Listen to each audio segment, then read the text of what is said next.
स्वागत है आप लोग का यूपीपीएससी मेंटर ग्रुप पे।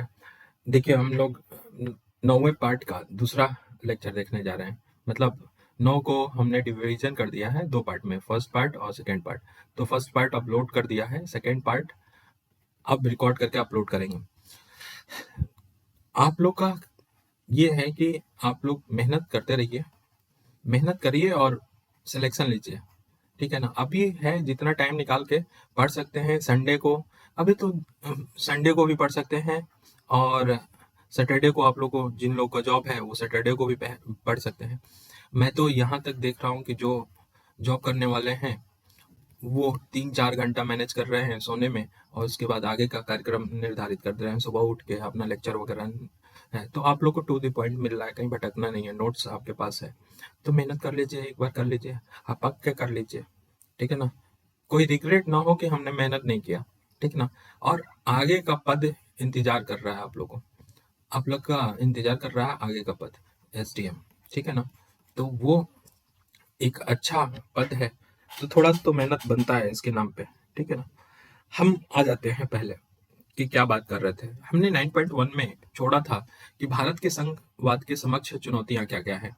तो जब चुनौतियां पूछेगा कि भारत के संघवाद के समक्ष चुनौतियां क्या है, तो हमें बताना होगा कि वैश्वीकरण एक चुनौती आ गई है। वैश्वीकरण के कारण दल व्यवस्था का जो है, वो भी दल व्यवस्था चुनौती का कारण बना है संघवाद के लिए। और ये एक एक मेंस के लिए क्वेश्चन बन जाएगा। जो गठबंधन की राजनीति है वो भी संघवाद के समक्ष क्या है, चुनौती है, ठीक है। तो इस तरह से हम क्या कर सकते हैं, बता सकते हैं। अब ये 3 क्वेश्चन बन रहा है कि भारतीय संघ पे भूमंडलीकरण का प्रभाव क्या होगा, भारत के संघ पे दल व्यवस्था का प्रभाव क्या होगा, भारत के संघवाद पे गठबंधन की राजनीति का प्रभाव क्या होगा, ठीक है। तो अब हम आ जाते हैं कि दल व्यवस्था पे पहला दे रहे हैं क्वेश्चन का आंसर, दल व्यवस्था वाला पे, कि दल व्यवस्था के द्वारा भारत की राजनीति व्यवस्था में पैदा की गई विसंगतियां क्या क्या है इस वैश्वीकरण के युग में। तो दल व्यवस्था के द्वारा भारत की राजनीति व्यवस्था में पैदा की गई विसंगतियों को जब पढ़ना है, तो हमको निम्न तरीके से देखना होगा। तो सॉरी, इस ये भी क्वेश्चन बन सकता है, ये ध्यान रखना, हम बताना भूल गए। 4 क्वेश्चन यहाँ से बन सकता है कि दल व्यवस्था के द्वारा भारत की राजनीति व्यवस्था में पैदा की गई विसंगतियां। अब आते हैं एक एक क्वेश्चन का आंसर देते हैं हम, ठीक है ना। कि पहला चलते हैं, संघवाद पे भूमंडलीकरण का प्रभाव क्या होगा, ठीक है, या यही चुनौती होगा। तो देखो, संघवाद के भूमंडलीकरण का या वैश्वीकरण का प्रभाव जब देखना है, तो दो स्थिति में देखेंगे। कि जब जानते हैं कि 1991 में हमारा क्या आया था, एलपीजी गैस नहीं आया था भैया, ठीक है। नई आर्थिक नीति आई थी, ठीक है, जिसको उदारीकरण, ठीक है, निजीकरण और वैश्वीकरण के नाम से जाना जाता है, ठीक है ना। तो भारत में विदेशी निवेश को वरीयता दी गई, किसके द्वारा, 1991 में जब एलपीजी आया। पहला पॉइंट है कि उदारीकरण और वैश्वीकरण के कारण भारत ने अपनाया तो विदेशी निवेश को वरीयता दी गई। इसमें क्या किया गया, कानून व्यवस्था को थोड़ा शिथिल किया गया, ठीक है। आधारभूत संरचना, सड़कें, बिजली इत्यादि जो भी इंफ्रास्ट्रक्चर है, उस पे क्या किया दिया गया, प्रोत्साहन दिया गया आधारभूत संरचना को बनाने के लिए, ठीक है ना। और वैश्वीकरण के काल में भारत के जो पूर्वी तथा पश्चिमी दो क्षेत्रों में बांट दिया गया था। ये भी वेरी इंपॉर्टेंट है कि भारत का डिवीजन दो में हो गया था, एक पूर्वी में और एक पश्चिमी में, पश्चिमी भारत में, ठीक है। और पश्चिमी भारत में क्या किया गया, औद्योगिकरण किया गया, उद्योगों को बढ़ावा दिया गया। और पूर्वी भारत में चूंकि नक्सलवाद यहाँ पे विकास नहीं हुआ, यहाँ पे ज्यादा हम लोग दिए नहीं, तो पूर्वी में क्या हुआ, नक्सलवाद बढ़ा। जैसे नक्सलवाद में देखो तो कौन कौन से आ जाते हैं, कहते हैं ना, तिरुपति से लेके यहाँ जो आंध्र प्रदेश में एक मंदिर है, क्या नाम है, नेपाल से लेके आंध्र प्रदेश तक है, लाल कॉरिडोर बोला जाता है। नक्सलवाद को बढ़ावा दिया, ठीक है ना। तो नक्सलवाद को बढ़ावा दिया, तो ध्यान रखना है, हमने क्या बताया कि जैसे 1991 आया तो हम लोग अपना नई आर्थिक नीति लेके आए भारत, और उसमें सबसे ज्यादा दबदबा देखा गया उदारीकरण का, भूमंडलीकरण का। तो उदारीकरण और भूमंडलीकरण का प्रभाव क्या हुआ कि विदेशी निवेश को वरीयता दी गई, कानून व्यवस्था को क्या किया गया, थोड़ा शिथिल किया गया, लूज किया गया। दूसरा, इंफ्रास्ट्रक्चर में को बढ़ावा दिया गया कि इंफ्रास्ट्रक्चर जितना आएगा, जितना आधारभूत संरचना अच्छा होगा, उतना ही विदेशी निवेश क्या होगा, आएगा। तीसरा हमने काम किया कि भारत को दो पार्ट में बांट दिया, पश्चिमी भारत और पूर्वी भारत। पश्चिमी भारत में तो हमने औद्योगिकरण का बढ़ावा दिया, लेकिन पूर्वी भारत में नहीं दिया। अब वहां पे क्या होता है, कुंठा मन में कुंठा जब जागृत हुआ तो नक्सलवाद का ओरिजिन हुआ। मालूम है नक्सलवाद वेस्ट बंगाल से ही ओरिजिन हुआ था, ठीक है ना। तो नक्सलवाद को बढ़ावा मिला।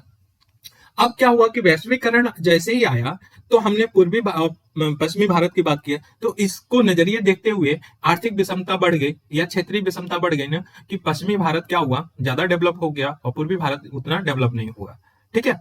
अब पूर्वी भारत में नक्सलवाद आ गया तो हम क्या करें, एनआईए एनसीटीसी जैसी संस्थाओं को आवश्यकता पड़ी, तो फिर ये प्रॉब्लम किया संघवाद के खिलाफ, ठीक है।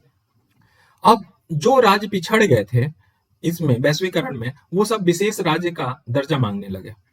गडगिल वाला फॉर्मूला पढ़ा था, वो ध्यान रखना चाहिए, ठीक है। 4 आधार पे दिया गया था विशेष राज्य का, ठीक है। तो विशेष राज्य का दर्जा मांग करने लगे। तो ये हमारे ऊपर संघवाद के ऊपर क्या था, संकट था। संघवाद को लेके कानून व्यवस्था को लेके था, कानून व्यवस्था को ये लेके था कि कौन सा कानून सेंटर पे करेगा और स्टेट पे करेगा, इसको लेके होता है। और ज्यादातर दिक्कत होती है समवर्ती सूची को लेके। तो पहला ये हुआ। दूसरा इंफ्रास्ट्रक्चर में, इंफ्रास्ट्रक्चर को लेके क्या हुआ, विदेशी निवेश बढ़ाने के लिए इंफ्रास्ट्रक्चर को बढ़ावा देना था। तो इसमें कुछ राज्य तो बढ़ावा दिए, कुछ राज्य नहीं बढ़ावा दिए। जो बढ़ावा दिए वो डेवलप हो गए, जो नहीं दिए वो डेवलप नहीं किए। क्यों डेवलप हुए, क्योंकि विदेशी निवेश आने लगा, ठीक है ना। वैश्वीकरण में बताया कि पश्चिमी भारत और पूर्वी भारत में बट गया था वैश्वीकरण के काल में। तो पूर्वी भारत में नक्सलवाद बढ़ गया था। पूर्वी भारत में जब नक्सलवाद बढ़ गया था तो एनआईए एनसीटीसी सीबीआई जैसी संस्थाओं का सहारा केंद्र लेने लगे। फिर उसका स्टेट क्या करने लगा, विरोध करने लगा। तो ऐसे में विरोध करने लगा तो संघवाद का क्या हुआ, संघवाद पे प्रभाव पड़ा, ठीक है। दूसरा क्या है, क्षेत्रीय विषमता बढ़ गई। जो क्षेत्र था, कुछ क्षेत्र डेवलप हो गया, कुछ क्षेत्र डेवलप ही नहीं हुआ। तो ये वैश्वीकरण का ही प्रभाव था। फिर वैश्वीकरण का ही प्रभाव था कि पिछड़े राज्य जो थे, जो पिछड़ गए थे, वो क्या करने लगे, विशेष राज्य की दर्जा मांगने लगे, ठीक है ना। तो ये हमारा था इसका वैश्वीकरण का प्रभाव, हम लिख सकते हैं। उसमें बहुत चीजें जोड़ सकते हैं जब हम एडवांस लेवल पे ले चलेंगे ना। अभी तो सिर्फ बेसिक बता रहे हैं, एडवांस लेवल पे ले चलेंगे तो बहुत सोचने के तरीका बताएंगे, ठीक है ना। अभी दल व्यवस्था का भारत के संघवाद पे क्या प्रभाव पड़ा, तो हम दो पार्ट में बांटते हैं, ठीक है। एक बांटते हैं दल व्यवस्था के प्रभाव पे, एक 1989 से पहले की बात करते हैं और एक 1989 के बाद की बात करें। तो 1989 तक दल व्यवस्था ऐसा था कि एक दलीय प्रभुत्व था, कांग्रेस कांग्रेस कांग्रेस कांग्रेस आई जा रही थी, ठीक है।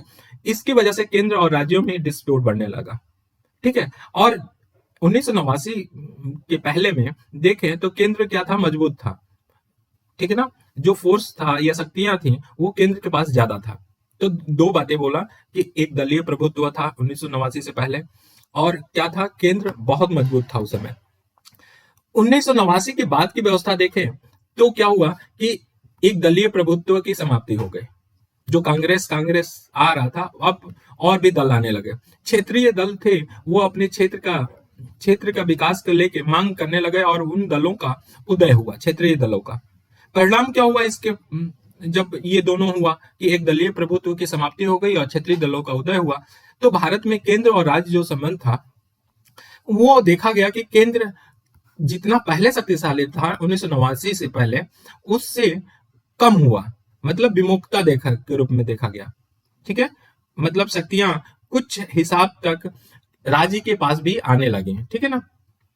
केंद्र की सत्ता में प्रांत की भागीदारी होने लगी, गठबंधन होने लगा। और गठबंधन किसे होता था, जो क्षेत्रीय दल होते थे। तो केंद्रीय की सत्ता में, जो केंद्र की सत्ता थी उसमें ऐसा नहीं था कि एक दलीय प्रभुत्व था, उसमें भी सत्ता में प्रांत की भी भागीदारी होने लगी।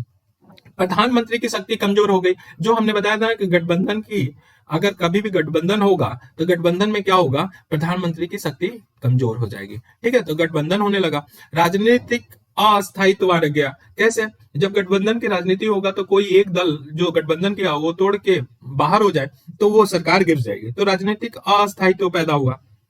जाति और धर्म पे वोट मांगे जाने लगे, अर्थात जाति और धर्म की राजनीति होने लगा 1989। तो 1989 जब भी दलीय व्यवस्था का क्या प्रभाव पड़ा वो ध्यान रखना है। तो दलीय व्यवस्था हमेशा याद रखना, संघवाद की बात कर रहे हैं और संघवाद में होना क्या चाहिए, शक्ति का विभाजन होना चाहिए, किसके अनुसार, 7वीं अनुसूची के अनुसार। ठीक है, 7वीं अनुसूची का होना चाहिए। तो 1989 में ऐसा हो नहीं रहा था। संघवाद उसके बाद प्रभावित होने लगा क्या कि क्षेत्रीय दल आने लगे, तो राज्य की जो विषय था वो सुदृढ़ होने लगा। ठीक है, केंद्र में सत्ता की केंद्र की सत्ता में प्रांत वाले भी क्या करने लगे, पार्टिसिपेट करने लगे। ठीक है, प्रधानमंत्री की शक्ति क्या हो गई, कमजोर हो गई, राजनीतिक अस्थायित्व आ गया और जाति धर्म को लेके राजनीतिकरण बढ़ गया। ठीक है, ये संघवाद का प्रभाव देखेंगे। या फिर राजनीतिक व्यवस्था के कैसा चेंज हुआ, मेंस में क्वेश्चन पूछ ले कि वर्तमान समय तक 1952 से लेके वर्तमान समय तक राजनीतिक व्यवस्था का संघ पे क्या प्रभाव पड़ा, ये पूछ ले। दूसरा पूछ ले कि राजनीतिक व्यवस्था पे 1952 से लेके वर्तमान तक का चर्चा कीजिए। तो आपको क्या करना होगा, 1952 से लेके आपको 1989 तक बताना होगा कि ऐसी थी, 1989 के बाद ऐसी घटना होने लगी। ठीक है ना, फिर से 2014 से 2019 आया, चुनाव में 2019 आया, इनमें देखेंगे कि फिर एक दलीय सत्ता आने लगे बीजेपी की। तो आप बताओगे, ठीक है ना। तो ये ध्यान रखना, ये जब भी मूल्यांकन करना हो तो कैसे करना है, दिमाग खोल के, यहीं से पॉइंट क्रिएट करने हैं हमको। तो जब भी होगा दिमाग खोल के, ठीक है ना। अब जब क्वेश्चन आएगा तब उसको देखेंगे। अब आ जाते हैं सहकारी संघवाद। सहकारी संघवाद क्या होता है? सहकारी संघवाद का अर्थ होता है कि केंद्र और प्रांत एक दूसरे के पूरक के रूप में करें। सेंटर और स्टेट हैं वो एक दूसरे के पूरक के रूप में काम करें, विरोधी ना हो। ठीक है, ऐसी व्यवस्था जिसमें केंद्र सरकार प्रांत के हितों को क्या करे, बढ़ावा दे। ठीक है, और प्रांतीय सरकार केंद्र की योजनाओं को क्या करे, लागू करे, उसको बोलते हैं सहकारी संघवाद। सहकारी संघवाद ध्यान रखना, सहकारी संघवाद में ऐसे बहुत सारे हैं, ऐसे बहुत सारे संघवाद पूछे जा सकते हैं। देखो क्वेश्चन, देखो एक जान लिए कंसेप्ट, और हरित संघवाद पूछा जा सकता है। ठीक है, ये सहकारी संघवाद है। हरित संघवाद पूछा जाता है, प्रतिस्पर्धा संघवाद पूछा जाता है। आप कहोगे कि हम पढ़े ही नहीं है, तो क्या लिखें इसमें और कैसे लिखें? तो सहकारी संघवाद में, जब सहकारी संघवाद में बोला कि क्या है कि केंद्र और प्रांत एक दूसरे के पूरक के रूप में जब कार्य करें तो वो सहकारी संघवाद है। और प्रतिस्पर्धा संघवाद में क्या है कि केंद्र और स्टेट के बीच में प्रतिस्पर्धा हो, प्रतिस्पर्धा हो तो कैसा हो, पॉजिटिव रूप में हो, उनका मेन एम हो विकास करना। स्टेट और स्टेट के बीच में हो प्रतिस्पर्धा, फिर स्टेट के जो जिला है, डिस्ट्रिक्ट है, वो डिस्ट्रिक्ट और डिस्ट्रिक्ट के बीच में प्रतिस्पर्धा हो और कैसा हो, पॉजिटिव हो। तो इसको कहते हैं कि एक दूसरे के पूरक में, यहाँ स्टेट एक दूसरे के पूरक होंगे।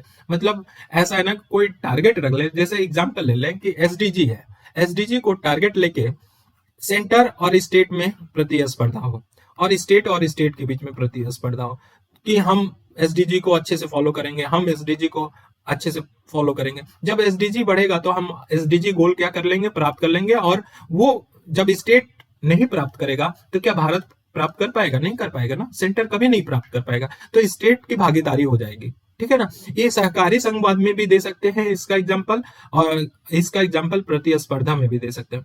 प्रतिस्पर्धा संघवाद को बढ़ावा देने के लिए कौन है?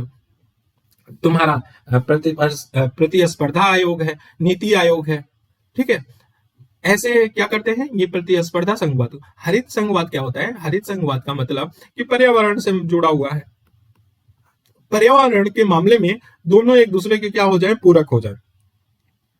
ठीक है, ऐसा ना हो कि सेंटर डोमिनेंट हो स्टेट के हरित संघवाद को लेके। जैसे एक एग्जांपल ले रहे हैं कि कोई EIA करना है, EIA करना है। EIA का मतलब कि हम जो पर्यावरण मूल्यांकन करते हैं, पर्यावरण मूल्यांकन करते हैं, और पर्यावरण मंत्रालय है कहाँ पे? सेंटर में है। तो जब भी कोई औद्योगिकरण बैठाना है किसी स्टेट में, तो वो इससे क्या करना होगा, क्लियरेंस लेना होगा। तो स्टेट के स्तर पे क्या करे, विवाद बढ़ जाए, स्टेट को दे ही नहीं पर्यावरण मंत्रालय, तो फिर तो ये कन्फ्लिक्ट बढ़ जाएगा। तो हरित संघवाद भी आजकल नए जमाने में आने लगा है, तो ये ध्यान रखना है। और प्रतिस्पर्धा संघवाद जब तक पॉजिटिव हो वो अच्छा है, निगेटिव हो गया तो वो गड़बड़ है, ठीक है ना। 111 है जिला स्पेरेंट वाला जो नीति आयोग चलाता है, उसमें देखो जिला जिला का स्पर्धा दिखाया जाता है, प्रतिस्पर्धा दिखाया जाता है, ठीक है ना। तो ध्यान रखना है कि अभी तक हमने जो बताया उसको समरी कर देते हैं अभी थोड़ी देर में। दूसरा है कि भूमंडलीकरण और गठबंधन की राजनीति के दौर में केंद्र और राज्य के बीच में विवाद उत्पन्न हुए हैं, जिनका समाधान करने के लिए केंद्र राज्य विवाद को निपटाने के लिए सहकारी संघवाद जरूरत होती जा रही है। तो जब भी वैश्वीकरण बढ़ा है, गठबंधन की राजनीति बढ़ी है, इसकी वजह से सहकारी संघवाद क्या हुआ है, वो अवधारणा कमजोर होने लगी है, विवाद बढ़ने लगा है, और उसको समाधान करने के लिए इसको क्या किया जा रहा है, प्रोत्साहित किया जा रहा है। अब कैसे प्रोत्साहित किया जा रहा है इसको हमने डिटेल में बताया है, उसमें एनवायरमेंट में बताया है, फिर भी एक बार हम बात कर लेते हैं। यहाँ पे देखो सहकारी संघवाद, सहकारी संघवाद का मतलब सीधा सीधा है, जब भी लिखना हो तो परिभाषा लिखना है। इसके मतलब सेंटर, केंद्र और स्टेट क्या करें, एक दूसरे के पूरक के रूप में कार्य करें। जैसे केंद्र क्या करे कि नीति और योजनाएं बनाए, और स्टेट क्या करे उसको इम्प्लीमेंट करे, पूरक के रूप में काम करे, ठीक है, सहकारी संघवाद में। दूसरा बात बताया है कि अभी क्या हुआ, ग्लोबलाइजेशन बढ़ रहा है, वैश्वीकरण बढ़ रहा है, और गठबंधन की राजनीति बढ़ रही है। इसमें संघवाद का जो अवधारणा है, संघवाद की अवधारणा वो कमजोर हो रही है। क्यों क्यों इसलिए कि इस सेंटर और स्टेट के बीच में क्या हो रहा है, प्रतिस्पर्धा, क्या हो रहा है, विवाद बढ़ रहा है। चाहे संघवाद को लेके जितने विवाद बताए हैं वो सब लेके इस दोनों के कारण बढ़ रहा है। तो फिर हमें जरूरी हो गया कि सहकारी संघवाद को बढ़ावा दिया जाए, ठीक है, सहकारी संघवाद को बढ़ावा दिया जाए। संघवाद को बढ़ावा कैसे दिया जाएगा आगे के लेक्चर में देखेंगे। फिर एक बात करते हैं हरित संघवाद। हरित संघवाद का मतलब पर्यावरण को लेके सेंटर और स्टेट क्या करें, एक दूसरे के पूरक के रूप में काम करें। ऐसा ना हो कि विरोधाभास हो। इस मान लो कि सेंटर में बीजेपी है, देना नहीं है एग्जांपल, हम ले रहे हैं बीजेपी है, और स्टेट में क्या है, यहाँ पे कोई दूसरे दल का है, कांग्रेस ही मान लो, कांग्रेस, ठीक है। अब क्या हो रहा है कि पर्यावरण मंत्रालय से क्लियरेंस लेना होता है जब भी कोई उद्योग स्थापित करना है, तो पर्यावरण मंत्रालय सेंटर के अंतर्गत आता है। अब क्या हो कि ये जो स्टेट जाए मांगने कि हमको क्लियरेंस दे दो, और वो राजनीति करने लगे और क्लियरेंस ना दे, तो फिर इनके बीच में विवाद बढ़ जाएगा। तो हरित संघवाद का मतलब है कि पर्यावरण को लेके एक दूसरे को पूरक बनाना, ठीक है। प्रतिस्पर्धा संघवाद में क्या होगा कि हम सेंटर और स्टेट के बीच में प्रतिस्पर्धा होगा, दोनों के बीच में प्रतिस्पर्धा होगा, चाहे स्टेट और स्टेट के बीच में लेके क्या होगा, प्रतिस्पर्धा होगा, और दोनों एक दूसरे को क्या करेंगे, पॉजिटिव रूप से बढ़ाएंगे। ऐसा तीसरा डायमेंशन हो सकता है, डिस्ट्रिक्ट और डिस्ट्रिक्ट के बीच में क्या हो, प्रतिस्पर्धा हो। और इसको सुनिश्चित करने के लिए दो आयोग, प्रतिस्पर्धा आयोग का ज्यादा ध्यान रखना, वो उसका नाम लेना, नीति आयोग भी बढ़ावा देता है जो सूचकांक है, ठीक है। तो ये सब करते हैं, ठीक है। तो हमने बेसिक कंसेप्ट बता दिया है, इस पे कहानी जो लिखना है दिमाग को मोल्ड करके लिखना है, ठीक है। तो ये ध्यान रखना। अब आ जाते हैं राज्य विवाद का निपटारा कैसे किया जाएगा। राज्य विवाद का निपटारा किया जाएगा, एक तो औपचारिक साधन होगा, जो भी स्टेट और सेंटर का अगर विवाद है या राज्य विवाद है तो कैसे किया जाएगा। तो पहला है औपचारिक साधन, मतलब न्यायपालिका। और न्यायपालिका कौन से आर्टिकल के तहत, 131 आर्टिकल, जिसको हम प्राथमिक अधिकार बोलते हैं या प्रारंभिक अधिकार बोलते हैं न्यायालय का, सुप्रीम कोर्ट का, वो है। औपचारिक साधन के रूप में इसे अपनाया जाता है। अनौपचारिक के रूप में कौन होगा, तो जो सहकारी संस्थाएं, सहकारी संघवाद की संस्थाएं हैं, उनके द्वारा निपटाया जाएगा। तो दो है, एक औपचारिक साधन होगा जो न्यायालय के द्वारा होगा, दूसरा होगा अनौपचारिक साधन जो सहकारी संघवाद की संस्थाएं हैं उनके द्वारा होगा। अब सहकारी संघवाद की संस्थाएं भी हम लोग आगे देख लेंगे। तो भारत में सहकारी संघवाद की संस्थाएं कौन है जो संघवाद को क्या करता है, बढ़ावा देता है, संघवाद को बढ़ावा देता है। देखो तो एक है अंतरराज्यीय परिषद, इंटर स्टेट काउंसिल, ये संवैधानिक संस्था है आर्टिकल 263 के तहत। ठीक है। कौन गठन करता है अंतरराज्यीय परिषद का? तो वो राष्ट्रपति द्वारा गठन किया जाता है। इसका पदेन अध्यक्ष कौन होता है? ये प्री में पूछा गया। तो अंतरराज्यीय परिषद का पदेन अध्यक्ष होता है प्रधानमंत्री, पीएम होता है। ठीक है। सभी राज्यों के मुख्यमंत्री इसके अंतरराज्यीय परिषद के क्या होते हैं? सदस्य होते हैं। ठीक है। तो इसका मेन एम क्या है, उद्देश्य क्या है? तो राज्यों के बीच में आपसी विवाद को कम करना। पहला क्या कि विवाद को कम करना। ठीक है। दूसरा क्या है कि संघवाद को बढ़ावा देना। ठीक है। केंद्र, सेंटर और स्टेट के सहयोग को बढ़ावा देना। ठीक है। तो ये हमारा मेन एम है अंतरराज्यीय परिषद का। तो देखो यहाँ पे संघवाद को बढ़ावा दिया जा रहा है। ठीक है। तो जब भी संघवाद की बात करेंगे तो जरूर बढ़ावा देने के लिए कौन कौन से संस्थाएं हैं ये भी पूछा जा सकता है मेंस में, कि संघवाद को बढ़ावा देने के लिए भारत में कौन कौन सी संस्थाएं हैं। ठीक है। हो सकता है आलोचनात्मक मूल्यांकन करने के लिए बोल दे। ठीक। आलोचनात्मक मूल्यांकन करने के लिए या उसका उल्लेख करने के लिए बोल दिया जाए। तो जैसा क्वेश्चन होगा उसके हिसाब से जब क्वेश्चन टेकल करना है, अभी दिमाग पे जोर इस पे नहीं डालना कि कैसे क्वेश्चन कैसे टेकल करना है। जब लास्ट का होता है ना बाइंड अप करने के लिए, तो क्वेश्चन टेकल करने के बताएंगे कि कौन से टिलेंडर होगा तो क्या फॉर्मेट होना चाहिए। ठीक है। दूसरा क्या है? नीति आयोग। नीति आयोग क्या करता है? संघवाद को भी बढ़ावा देता है। संघवाद चाहे जैसे जिस प्रकार का संघवाद हो, चाहे हरित संघवाद हो, चाहे तीनों संघवाद की प्रतिस्पर्धा संघवाद हो, चाहे सहकारी संघवाद। इसका गठन कब किया गया था? 1 जनवरी 2015 को हुआ था। ठीक है। और योजना आयोग के जगह हुआ था 1 जनवरी 2015। कई बार प्री में पूछा जा चुका है। अब जब नीति आयोग पढ़ रहे हैं तो यहीं पे हम इनका गठन या रचना वगैरह देख लेते हैं, कार्य वगैरह देख लेते हैं। तो गठन देखें, रचना, तो अध्यक्ष कौन होता है? पीएम होता है। नीति आयोग का अध्यक्ष कौन होता है? पीएम होता है। एक शासकीय परिषद होता है। शासकीय परिषद नीति आयोग के अंतर्गत बनाया गया है। शासकीय परिषद में कौन होता है? तो सभी राज्यों के क्या होंगे? मुख्यमंत्री होंगे, और जो संघ शासित प्रदेश होंगे उसके क्या होंगे? प्रशासक होंगे शासकीय परिषद में। ठीक है, समझ गए? तो अध्यक्ष कौन होगा? पीएम। और शासकीय परिषद में क्या होंगे? कौन होंगे? तो सभी राज्यों के सीएम होंगे, और जो यूटी होगा, संघ शासित प्रदेश होगा, उसके प्रशासक होंगे। अब संगठनिक सदस्य में देखें तो संगठन में देखें तो एक उपाध्यक्ष होता है, 3 पूर्णकालिक सदस्य होते हैं, 2 अल्पकालिक सदस्य होते हैं, 4 केंद्रीय मंत्री होता है, 1 सीईओ होता है। तो संगठन की बात करें तो एक उपाध्यक्ष होता है, 3 पूर्णकालिक सदस्य होंगे, 2 अल्पकालिक सदस्य होगा, 4 केंद्रीय मंत्री होंगे, और 1 सीईओ होगा। ठीक है। और सीईओ के हर बार नाम पूछा जाता है। तो ये हमने ऐसा बताया है कि ये कभी भी यूज किया जा सकता है। अगर इन लोगों का नाम मालूम है, वर्तमान समय में जो एग्जाम देने जा रहे हैं वो नाम कोट कर लेंगे तो अति उत्तम, नहीं तो ये भी लिखेंगे चलेगा। ठीक है। अब आ जाओ नीति आयोग जो है, नीति आयोग उपयोग को काट के आप लोग नोट्स में सही कर लीजिएगा। कभी कभी लिखने में, क्योंकि फर्स्ट टाइम बनाए हैं तो गलती हो जाती है।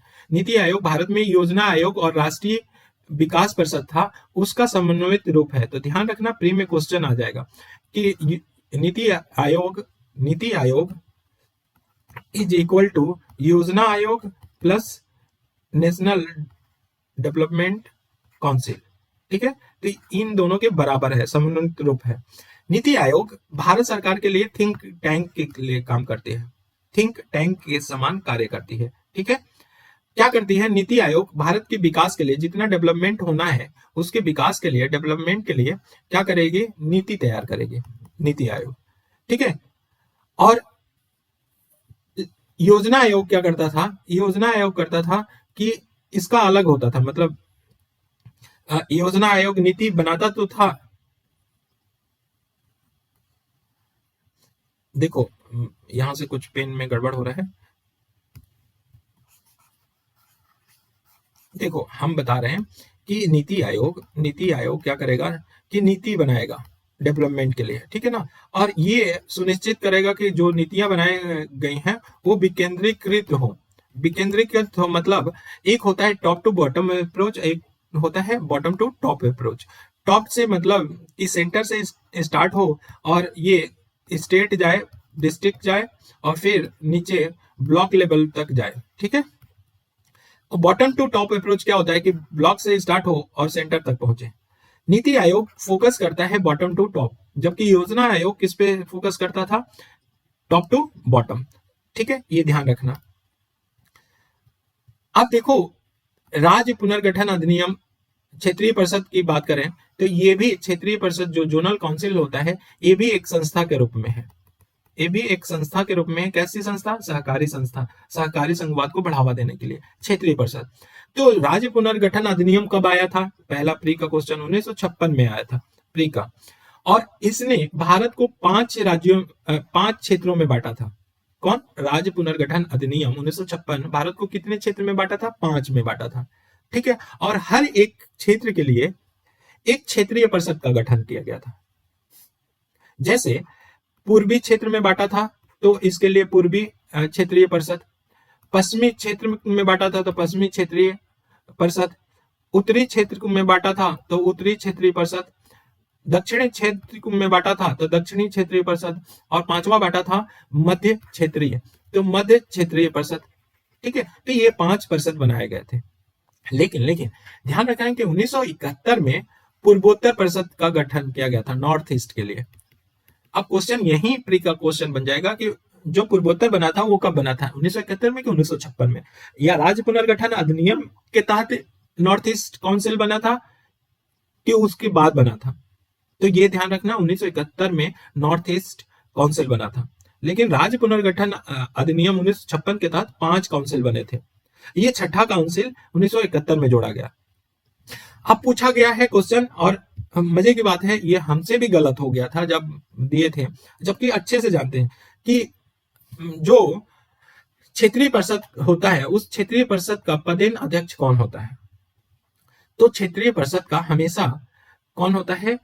होम मिनिस्टर होता है या गृह मंत्री होता है। ध्यान रखना, क्षेत्रीय परिषद का पदेन अध्यक्ष कौन होता है?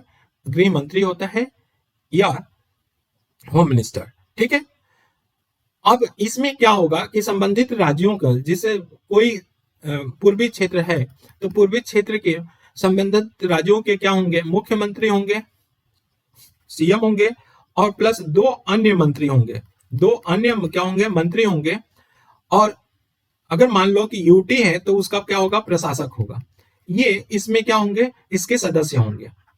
तो जो क्षेत्र पूर्वी में आते हैं उसके सीएम और 2 मंत्री, साथ में अगर यूटी भी आता है उसमें तो प्रशासक होगा, ठीक है। तो क्षेत्रीय परिषद क्यों लाया गया? क्षेत्रीय परिषद लाया गया क्षेत्रीय समानता को लाने के लिए।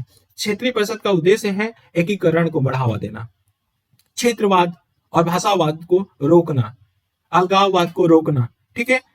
राज्यों के बीच में अगर कोई क्षेत्र को लेकर तनाव हो रहा है उसको कम करना, ये क्षेत्रीय परिषद का कार्य है, ठीक है। तो ये एक संस्था हो गया। अब आ जाओ अंतरराज्यीय नदी जल विवाद, inter state river water dispute. ये आर्टिकल, ये भी संवैधानिक संस्था है, ये भी सहकारी संघवाद को बढ़ावा देता है, आर्टिकल 262 के तहत है। अब ऐसा है ना कि भारत बहुत बड़ा देश है और इसमें बहुत सारी नदियां बहती हैं, ठीक है। और आप लोग ज्योग्राफी जब पढ़े होंगे तो पता होगा। और जिनका अगर देखें नदियां बहती हैं तो उनका अपवाह क्षेत्र बहुत सारे राज्यों में क्या हुआ होता है? बटा हुआ होता है। तो इन अपवाह क्षेत्र को लेकर विवाद उठ जाता है, तो उस विवाद को निपटारा करने के लिए कौन बनाया गया? अंतरराज्यीय परिषद बनाया गया, जल परिषद, ठीक है। तो संसद राज्यों के बीच में नदी जल विवाद का समाधान करने के लिए नदी जल प्राधिकरण का गठन कर सकती है। तो संसद क्या कर सकती है? ध्यान रखना, 262 में बोला गया कि संसद नदी जल प्राधिकरण का गठन कर सकती है और कानून बनाकर प्राधिकरण के निर्णय को न्यायालय के क्षेत्राधिकार से भी बाहर कर सकती है। वेरी वेरी इंपॉर्टेंट ये प्री के लिए, कि ऐसा होगा ना कि ये नदी जल प्राधिकरण का गठन तो कर देगा, कौन करेगा? तो नदी जल प्राधिकरण का गठन करेगा संसद। प्री का क्वेश्चन। दूसरी बात है कि संसद कानून बनाकर जो प्राधिकरण ने निर्णय दिया है वो न्यायालय के क्षेत्राधिकार से बाहर कर सकती है। ऐसा नहीं है कि उसके निर्णय को लेकर सुप्रीम कोर्ट या हाई कोर्ट जा सकते हो। वेरी इंपॉर्टेंट दोनों पॉइंट, ठीक है। अब आ जाओ, 1956 में संसद के अंतरराज्यीय नदी जल विवाद के अधिनियम पारित किया। कब? 1956 में। तो 1956 में अंतरराज्यीय नदी जल विवाद अधिनियम पारित किया गया। तो ये प्री का क्वेश्चन है कि कब अंतरराज्यीय नदी जल विवाद अधिनियम पारित किया गया? 1956 में। तो इसके प्रावधान क्या हैं और नदी जल विवाद को लेके क्वेश्चन भी बन सकता है मेंस में। तो प्रावधान क्या है? तो इसके अनुसार किसी राज्य द्वारा अगर कोई राज्य कोई राज्य क्या करता है, शिकायत करता है, तो संसद क्या करेगा, उस विवाद को निपटारा करने के लिए नदी जल प्राधिकरण का गठन करेगा। किसमें बोला गया? 1956 के अधिनियम में बोला गया कि कोई राज्य शिकायत करे नदी जल को लेके, तो वो क्या करेगा, संसद उस विवाद को निपटाने के लिए नदी जल प्राधिकरण का गठन करेगा। अब इन प्राधिकरण में क्या होगा, ये 3 सदस्यीय होंगे। क्या होगा? प्राधिकरण जो होगा वो 3 सदस्यीय होगा। संरचना की बात कर रहे हैं तो 3 सदस्यीय में सुप्रीम कोर्ट के 3 सदस्यों में तीनों के तीनों सुप्रीम कोर्ट के रिटायर्ड जज होंगे। क्या होंगे? सुप्रीम कोर्ट के रिटायर्ड जज होंगे। यदि भारत सरकार प्राधिकरण के निर्णय को अधिसूचित कर देता है, मतलब कि जो निर्णय है उसको सपोर्ट कर दे और कहे एक्ट अधिसूचित कर दे बना के, तो यह सभी पक्षों पे बाध्यकारी होगा। ध्यान रखना कि प्राधिकरण का जो निर्णय होगा, प्री का क्वेश्चन बार बार बोल रहे हैं कि जो प्राधिकरण का निर्णय है संसद क्या करे, उसको निर्णय को अधिसूचित कर दे, तो सभी जो पक्ष होंगे नदी जल विवाद को लेके और उसमें जो निर्णय दिया गया है वो सभी पक्षों पे बाध्यकारी होगा और उसको चुनौती नहीं दिया जा सकता सुप्रीम कोर्ट या हाई कोर्ट में। ठीक है ना, ये ध्यान रखना। तो आलोचना किस बात की होती है नदी जल विवाद को लेके? नदी जल विवाद को लेके कि एक आलोचना तो ये होता है कि अनेक संरचनात्मक और व्यवहारिक कमी है, स्ट्रक्चरल रूप से और व्यवहारिक रूप से, दोनों रूप से कमी पाई जाती है। एक नदी जल विवाद को लेके समाधान जब करने आते हैं तो हम एक समग्र दृष्टिकोण नहीं रखते हैं। दूसरा आलोचना किया जाता है, एक बोला कि संरचनात्मक और व्यवहारिक कमियां हैं, दूसरा बोला कि समग्र दृष्टिकोण नहीं रखते हैं, तीसरा बताया कि जैसे जल और सिंचाई क्या है, जो जल और सिंचाई है वो 7वीं अनुसूची में राज सूची का विषय है, राज्य सूची का विषय है। कौन? जल और सिंचाई। ठीक है, राज सूची का विषय है। जबकि नदियों का विकास किससे जुड़ा हुआ है? नदियों का विकास, नदी का विकास किससे जुड़ा है? नदी का विकास हमारा जुड़ा हुआ है संघ सूची से। तो फिर भाई जल, नदी से ही जल और सिंचाई आएगा, तो फिर इसको लेके डिस्प्यूट हो जाता है, तो इसका भी आलोचना किया जाता है। और भारत में नदी जल विवाद को लेकर राजनीतिकरण होता है। जैसे कर्नाटक और तमिलनाडु को लेकर कितनी बार कावेरी नदी को विवाद हुआ, ठीक है, और इस पे राजनीतिकरण भी होता है। कोई न्यायपूर्ण निर्णय नहीं हो पाता है, पक्षपात हो जाता है। और यह भी देखा गया आलोचना में, जो प्राधिकरण निर्णय देती है उसको मानने से इनकार कर देते हैं, लेकिन संसद अगर उसको अधिसूचित कर दे तो मानना ही है, फिर भी इनकार कर देते हैं, तो ये भी एक आलोचना है। ठीक है, तो हम जल विवाद नदी जल विवाद पे जब भी लिखना तो आलोचना हो गया, समाधान कैसे होंगे? तो देखो नदी जल विवाद के कारण पूछा जा सकता है, कारण क्या है, कौन कौन से स्टेट है, एग्जाम्पल दे दो।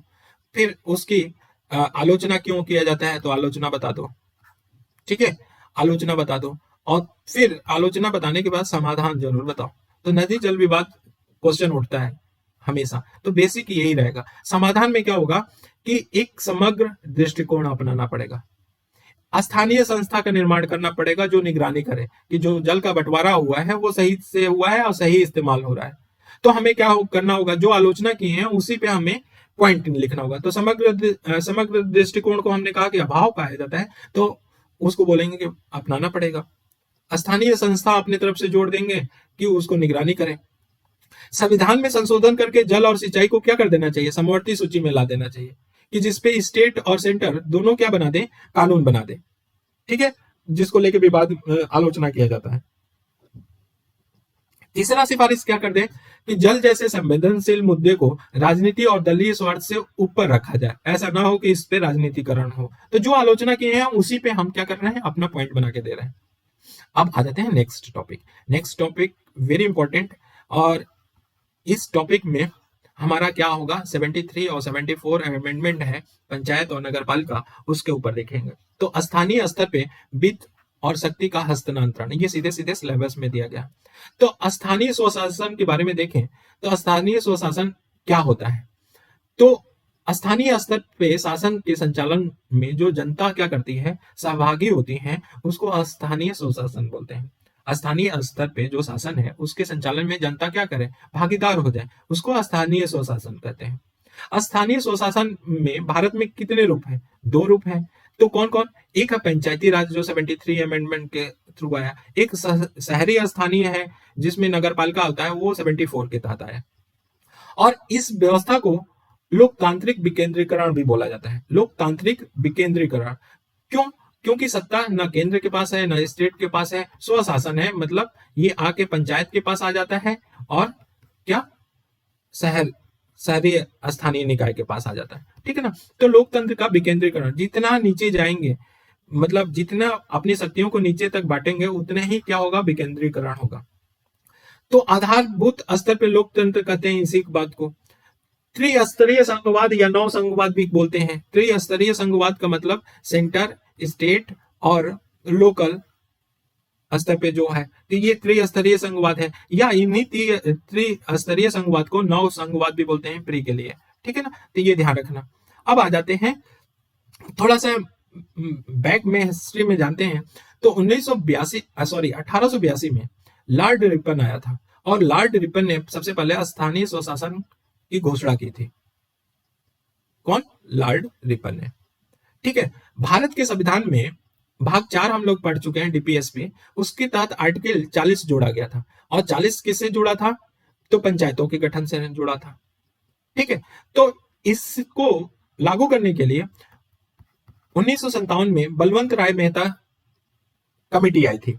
बलवंत राय कमेटी, बीआर कमेटी। एक बार तो यूपीपीसीएस में बीआर कमेटी दे दिया था, डिटेल में नाम नहीं दिया था, और लोग गलत कर दिए थे कि कौन सा कमेटी है। कब बना था? 1957 में। तो इसने त्रिस्तरीय पंचायती राज का सुझाव दिया था कि ग्राम स्तर पे हो, ब्लॉक स्तर पे हो और जिला स्तर पे हो। ठीक है ना? तो डीबीजी का कौन किया था? सुझाव दिया था बलवंत राय मेहता ने दिया था। ठीक है। तो मेहता की समिति की सिफारिश पे 2 अक्टूबर, ध्यान रखना, 2 अक्टूबर 1999 में नागौर जिला कहां पड़ता है? राजस्थान में, पंचायती राज की स्थापना किया गया। प्री में बहुत बार क्वेश्चन पूछा चुका है। तो सबसे पहले नागौर में स्थापित किया गया। कब? 2 अक्टूबर 1999 में। और 73वां संविधान संशोधन 1992 में पारित किया गया। और लागू प्रेसिडेंट को कब मिला था सहमति? 1993 में। ठीक है। और संविधान में जब 73वां संविधान संशोधन लागू किया गया, तो संविधान में एक पार्ट, संविधान का पार्ट 9 जोड़ा गया, और साथ ही साथ 11वां अनुसूची जोड़ा गया था, शेड्यूल जोड़ा गया था।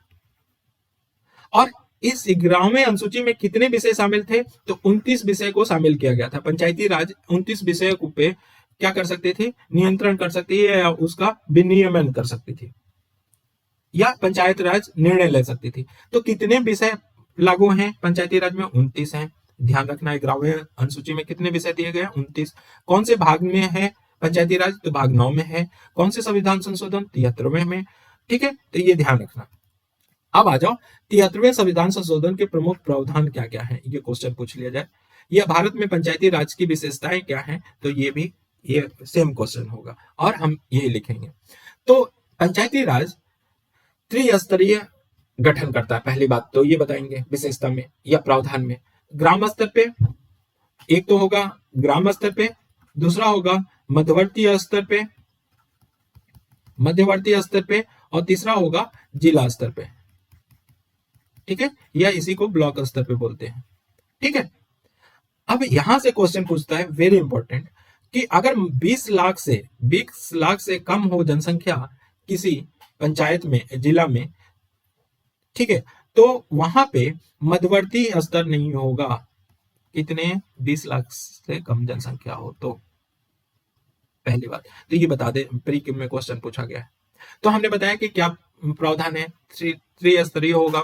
उसमें हमने 20 लाख का कैप लगाया, क्यों? 20 लाख से कम होगा वहां मध्यवर्ती स्तर नहीं होगा।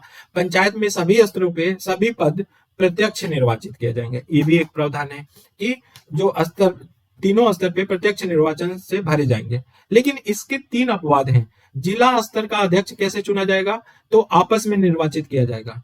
सदस्य गण आपस में क्या करेंगे? निर्वाचित करेंगे। ब्लॉक स्तर पे या मध्यवर्ती स्तर पे सदस्य गण आपस में निर्वाचन करेंगे, जो ब्लॉक स्तर का अध्यक्ष होगा।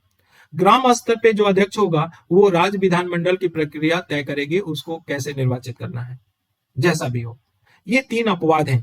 तो पंचायत में तीनों स्तर पे प्रत्यक्ष निर्वाचन होते हैं, लेकिन तीनों स्तर के जो अध्यक्ष हैं उनके निर्वाचन अपवाद है। ठीक है, तो 2 पे तो निर्धारित कर दिया गया है कि जिला स्तर पे सदस्य गण जो सदस्य होंगे पंचायत के वो आपस में निर्वाचित करेंगे, ब्लॉक स्तर का अध्यक्ष कौन सदस्य गण आपस में ही निर्वाचित करेंगे, लेकिन ग्राम स्तर पर का अध्यक्ष निर्वाचित करने के लिए राज्य विधानमंडल प्रक्रिया जो बनाएगी उसके द्वारा होगा। वेरी इंपॉर्टेंट, अपवाद जहां से है वही क्वेश्चन बनेंगे। पंचायत चुनाव लड़ने की आयु कितनी है? 21 है, जबकि लोकसभा में कितना है? 25। राज्यसभा में कितना है? 30। प्रेसिडेंट और वाइस प्रेसिडेंट का कितना है? 35। ठीक है, अब मतदान करने की आयु कितनी होती है? 18 वर्ष। अब क्वेश्चन यहां पे वेरी इंपॉर्टेंट क्वेश्चन उठेगा कि ये बताओ पंचायत का कार्यकाल होगा क्या, और यहीं से क्वेश्चन प्री में पूछा जाएगा, फिर धड़ाम से हम लोग गलत करके आएंगे 1 नंबर और माथा ठोकते रहेंगे। हम बता रहे हैं जो मतलब झेले हम भी है, तो वो चीज आप लोग ना झेलो, वही बता रहे हैं। देखो 5 साल का कार्यकाल होता है इनका, 5 साल का, लेकिन पंचायत को समय से भी पहले भंग किया जा सकता है, जैसे लोकसभा में किया जा सकता है। ठीक है, राज्यसभा तो नहीं होता। ठीक, और अगर भंग कर दिया जाएगा तो 6 माह के भीतर क्या होगा? चुनाव होना चाहिए, और चुनाव होगा तो मान लो कि 5 साल का बोला गया है, 3 साल पे क्या कर दिया? भंग कर दिया गया, फिर 6 माह के अंदर क्या हुआ? चुनाव हुआ। अब जो सत्ता आएगी ना, जो सत्ता आएगी वो सिर्फ 2 साल का जो बचा कार्यकाल होगा वही पूरा करेगी, जबकि लोकसभा में ऐसा नहीं होता है। ठीक है, 6 माह के अंदर चुनाव करवाना होगा, और जो नवगठित पंचायत होगा वो शेष कार्य मिलेगा, उनका शेष कार्यकाल। ऐसा नहीं है कि 5 साल फिर से मिलेगा। ये वेरी इंपॉर्टेंट। अच्छा, कितने लोग जानते थे इसको? कमेंट करके बताना। पंचायत में आरक्षण की बात कौन से आर्टिकल में बोला गया है? 43 243 डी में। ठीक है ना, 243 में बोला गया है क्या कि SC ST को जो भी आरक्षण दिया जाएगा वो जनसंख्या के अनुपात में दिया जाएगा। कौन से? 243 डी में। और न्यूनतम महिलाओं की आरक्षण कितना दिया जाएगा? 1/3 दिया जाएगा, अर्थात 33% आरक्षण महिलाओं को दिया जाएगा। और कुछ राज्य बढ़ा के इसको 50% भी लागू कर दिए हैं। एक ही राज्य बिहार नहीं है, बहुत सारे राज्य हैं। ठीक है ना, तो ये 2 बातें हो गई किसके? SC और ST के लिए और महिलाओं के लिए। फिर एक प्रावधान दिया गया कि राज्य विधानमंडल जो और पिछड़े या दुर्बल वर्ग हैं उनके लिए भी सीट क्या कर सकता है? आरक्षित कर सकता है। कौन? राज्य विधानमंडल। ठीक है, वेरी इंपॉर्टेंट। अब आ जाओ आर्टिकल 243I। 243I में क्या बोला गया है कि राज्य वित्त आयोग के गठन का प्रावधान है। राज्य वित्त आयोग 280 में क्या बोला था? वित्त आयोग सेंटर का, और 243I में किसका? राज्य वित्त आयोग का। ठीक है, तो राज्य वित्त आयोग संबंधित प्रमुख प्रावधान कौन तय करता है? प्रमुख प्रावधान भाई यहाँ पे कौन करेगा? राज्य विधानमंडल तय करेगा। तो राज्य वित्त आयोग का कार्य क्या होगा? ध्यान रखना कि राज्य सरकार और पंचायत के बीच में जब राजस्व का, रेवेन्यू का बंटवारा करना है, उसमें सलाह कौन देगा? राज्य वित्त आयोग देगा। ठीक है, राज्य सरकार द्वारा पंचायतों को दिए जाने वाला अनुदान के विषय में सलाह कौन देगा? राज्य वित्त आयोग देगा। राज्यपाल द्वारा सौंपे जाने पे कोई कार्य कौन करेगा? राज्य वित्त आयोग करेगा। ठीक है, तो ये हमने कार्य भी देखा। अब आते हैं आर्टिकल 243 के क्या है। तो पंचायतों में चुनाव करने के लिए राज्य में क्या होगा? निर्वाचन आयोग होगा। सीधे सीधे यही होगा कि राज्य निर्वाचन आयोग कौन से आर्टिकल में? के में। ठीक है ना, ध्यान रखना, याद रखना। राज्य निर्वाचन आयोग से संबंधित अधिकांश प्रावधान राज्य का विधानमंडल तय करता है। ठीक है, लेकिन राज्य निर्वाचन आयुक्त को उसी प्रक्रिया से हटाया जाएगा जिस प्रकार से हाईकोर्ट के जज को हटाया जाता है। वेरी वेरी इंपॉर्टेंट, ये ध्यान रखना कि राज्य निर्वाचन आयुक्त को उसी प्रक्रिया से हटाया जाएगा जिस प्रक्रिया से हाईकोर्ट को हटाया जाता है। और कैसे हाईकोर्ट के जज को सुप्रीम कोर्ट को हटाया जाता है वो हम अभी जब पढ़ेंगे सुप्रीम कोर्ट हाईकोर्ट, उसमें हम बताएंगे। ठीक, समझ में आया? अब देखो शहरी स्थानीय स्वशासन या नगर पालिका बारे में बात कर ले। अभी तक पंचायत के बारे में बात किया। तो 74वां संविधान संशोधन 1992 द्वारा भाग 9A में कौन था? लोकल, अर्बन लोकल बॉडी, यह शहरी स्थानीय स्वशासन था। ठीक है, कौन से शेड्यूल में था? तो शेड्यूल 12 में। 11 में कौन जोड़ा गया? पंचायती में। पंचायती में कितने विषय थे? 29 थे, जबकि अर्बन लोकल बॉडी में कितने हैं? 18 हैं। ठीक है, ये 3 प्रकार के नगर पालिका का प्रावधान करता है। यहां से क्वेश्चन प्री के पूछे जाएंगे। नगर पंचायत, नगर पंचायत का मतलब कि 10,000 से लेके 20,000 जनसंख्या पे क्या बनता है? नगर पंचायत बनता है। नगर परिषद 20,000 से लेके 3 लाख की जनसंख्या पे नगर परिषद बनता है। नगर निगम कब बनता है? तो 3 लाख से लेके अधिक जनसंख्या के लिए क्या बनेगा? नगर निगम बनेगा। तो ये 3 क्वेश्चन बन सकते हैं नगर पालिका को लेके, ज्यादा डिटेल में नहीं जाएंगे इसमें। अब आ जाते हैं कि स्थानीय स्तर पे वित्त और शक्ति का हस्तांतरण, वेरी इंपॉर्टेंट टॉपिक है मेंस के लिए।